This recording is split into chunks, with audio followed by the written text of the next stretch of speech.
Hey everyone, welcome back to the film Frontline. I am so excited you're here because today we are diving into a world that is equal parts clinical and creepy.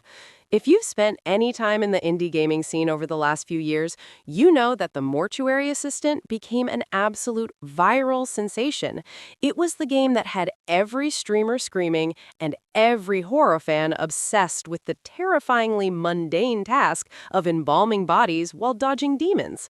Well, the big screen adaptation has finally arrived, and I've got the full breakdown on whether this cinematic version slays or if it should have stayed buried. The film follows Rebecca Owens, played by Willa Holland, who is finishing up her apprenticeship at Riverfield's Mortuary under the tutelage of Raymond Delver. Now, right off the bat, the movie nails the vibe. It's cold, it's sterile, and it feels like death is lurking in every shadow. The plot kicks into high gear when Raymond calls Rebecca in for an emergency late-night shift, only to lock her inside. He reveals the terrifying truth. A demon has latched onto her, and she has to identify it and perform an exorcism using the mortuary's tools before she's fully possessed.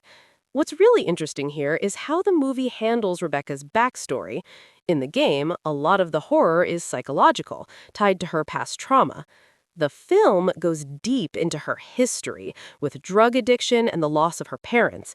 This gives her so much more agency. She isn't just a character we're controlling, she's a woman fighting for her sobriety and her soul simultaneously.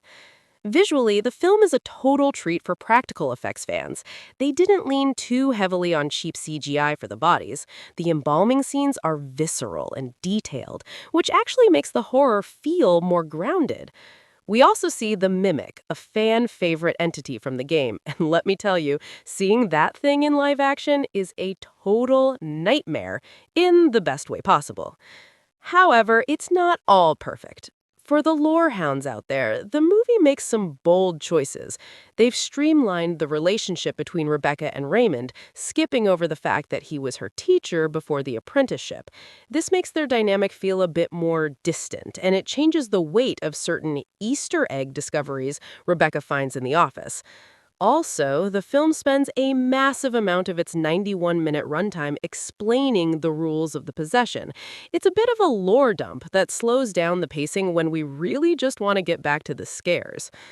Honestly, as a girl who lives for a good psychological thriller, I have mixed feelings. On one hand, Willa Holland is a total boss in this role.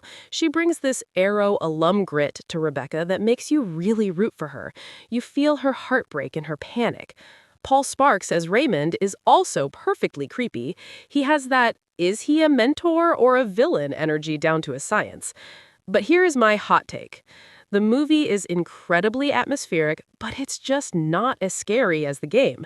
The game relied on these unpredictable, random scares that kept your heart in your throat. The movie feels a bit more safe and choreographed.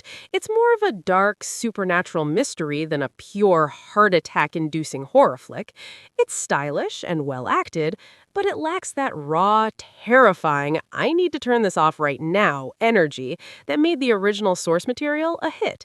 It feels like a throwback to those early 2010s adaptations. Ambitious, beautiful to look at, but maybe a little too polished for its own good. At the end of the day, The Mortuary Assistant is a solid watch if you want a moody, lore-heavy horror night, but it might leave hardcore gamers wanting a bit more. But I want to hear from you, the film Frontline fam. If you found out your workplace was haunted by a demon that required a 90-minute ritual to banish, are you staying to fight like Rebecca, or are you breaking a window and running for the hills? Let me know your thoughts in the comments. If you enjoyed this deep dive, make sure to smash that like button and subscribe to the Film Frontline for all your latest movie news and reviews. I'll see you in the next one.